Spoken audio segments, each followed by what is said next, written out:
look, it's tough times. If the lockdown's recommended, stick with that too. And we'll all come out of this in a better place and stronger in the future. Yeah, my wife takes my temperature every 20 minutes. Yeah, it wouldn't be so bad, but it's the thermometer she uses. Yeah. Okay, I'm going to stop real quick. I'm sorry, guys. I'm sorry.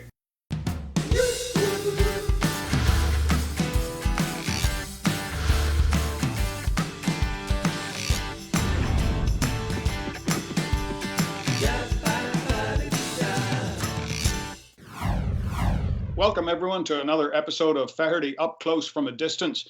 And my guest today is three-time major champion and fellow Irishman, Padraig Harrington. Padraig, how you doing? As well as can be expected. Probably actually better than expected, to be honest. Yeah. Obviously, it's pretty terrible times what's going on, but I'm doing pretty good. Is it a lockdown situation in Dublin? Shelter in place? What's happening? We're locked down about 5 days now, and we've been about another 2 weeks social distancing. I think people have really been good here in Ireland. They took very well to the social distancing in particular. Yeah, well, I'm not having much of a problem with it here myself, as I, don't really like people, and I like them to stay 10 feet away from me anyway. I kind of built a house like that too. Now, you have sort of embraced the online thing. The lessons. Have you enjoyed doing that? However, I love coaching. I actually like playing the pro-ams every week. I get three guys and I try and figure out why they're a 20 handicap, why they're a 10 handicap. So this is the coaching I'm doing. I'm not that keen on coaching. If I was coaching pros, I wouldn't be interested in coaching their golf swings. I might do a bit of mental game, but yeah. I like the idea of coaching amateurs. Everybody should be able to play to single figures when it comes to golf. It's been so long since I played. If I was going to get to single digits, I'd have to cut off a finger. You've been doing stuff with Conor Brewer, or rather, Conor Brewer has been doing stuff to your stuff. Did you break any windows yourself, or was it just Conor? Yeah, that was a serious drill that Conor took and made it very funny. I've got to say, I do appreciate what he did with it. And at about 70-80%, just go down the line. Not really too worried about strike.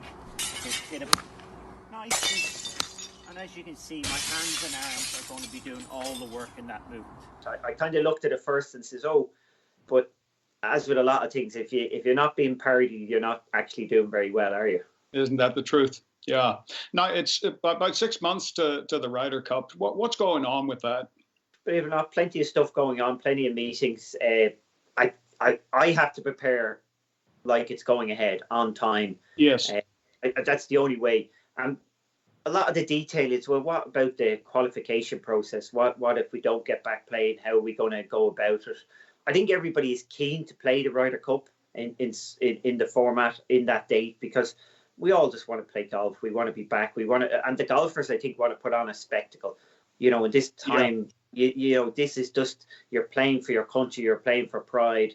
You're playing for glory, so it would be ideal if we could play it just for the good of sport and the good of golf. You're talking about changing the selection process. Did I read somewhere that you wouldn't mind picking the whole team? No, somebody else said that. Oh, did somebody else say it? Isn't that yes, I got to pick the whole team. Yeah, there might be a few brown envelopes involved. If I pick. Yeah. I've looked at some of the mathematical models that they've come up with. Yeah. And at the moment, we'd be okay. There wouldn't need to be any great changes if we got back soon enough, like in another month or two. But, if we don't get back until August or something like that, yeah, the qualification process, you would think, to be fair to everybody, is going to have to change somewhat. Let's switch gears just for a moment to talk a little bit, about Shane Lowry for a start. Was it how special was it for you to watch him win at Royal Portrush? Everything about it, first and foremost, for the Open to come to Ireland, the island of Ireland, for everybody to come together. It really was a tournament for everybody in Ireland, and having an Irish winner, it made everybody so proud. The fact that Shane's a friend now, that he's out on tour, that was very exciting. I was somewhat involved in terms of, I was there, I was with his family. So obviously if you go through it yourself, there's an experience, but when you're sitting there and you get to watch and be somewhat involved in the tension that's going on, and the celebration and the release of tension and everything about it, it was a big moment in my golfing life to be there and enjoy it. Yeah, me too. I mean, I still get goosebumps thinking about it. Now, the Olympics having been postponed, you played in the last one for Ireland. How special is that? I love it.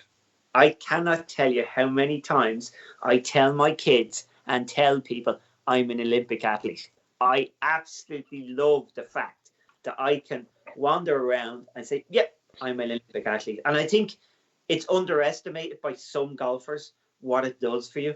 You can travel, like I travel the world. I got introduced in Malaysia last year, 3-time major winner. I got a nice clap. Ryder Cup captain, I got a very big clap, even though it was Malaysia. Olympic athlete. And people stood up and clapped, as in they recognized that more or understood it more. So it is a big deal around the world to be an Olympic athlete. And it's also a nice little thing. I'm just so happy I got there just in time. Obviously, I'd be running out of time to make it in the next ones and future ones. So I'm happy that I can say I'm an Olympic athlete, and I can wind up my kids at times as well. How's your game at the moment? I mean, do you get the opportunity to play at the moment? Is there golf happening in Ireland? Golf courses are closed in Ireland. Obviously, I have the facilities to do what I need to do around my house here. I think I'm like, I don't know if other people are like this. It's like the winter break you take when you're off for 6-9 weeks. And I like practicing, so I'm working on my technique really hard. But if you asked me to go out and play a round of golf now, I'd be hopeless. I'd be completely out of competitive practice. So, Look, there's bigger things going on. As much as I enjoy practicing, I'm more worried about what's going on out there in the world than worried about getting my game in shape for, some unknown date in the future. Yeah, isn't that the truth? I'm sorry, there was a little break there where I had my yodeling pickle.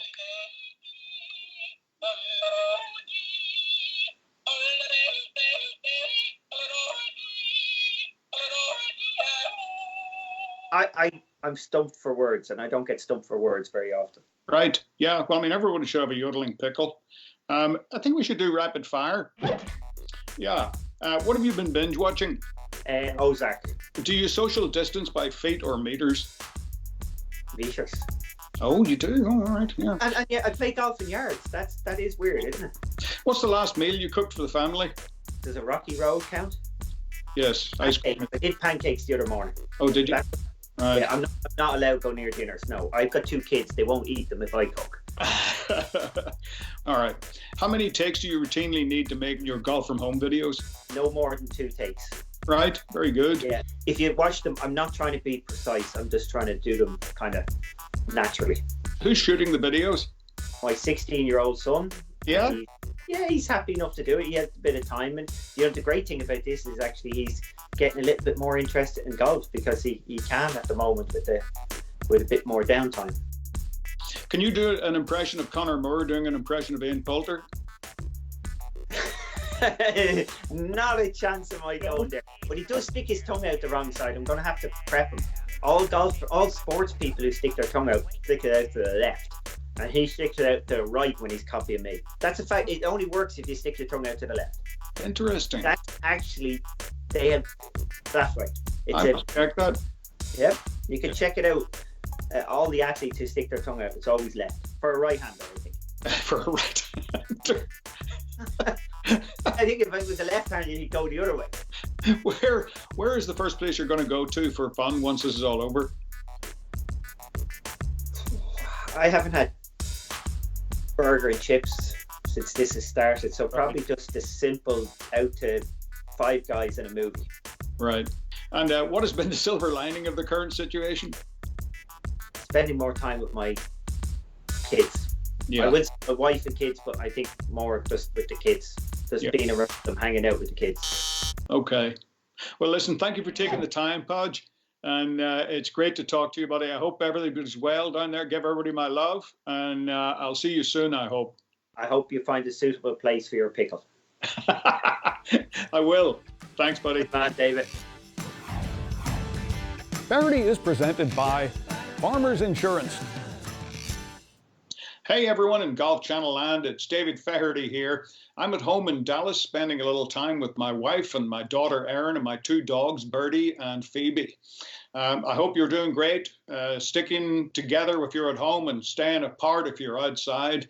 Please do your part. And if you get bored, you can go to the Golf Channel YouTube page and look me up, because we're doing some pretty special things, I think, here, considering that nobody's allowed to go anywhere.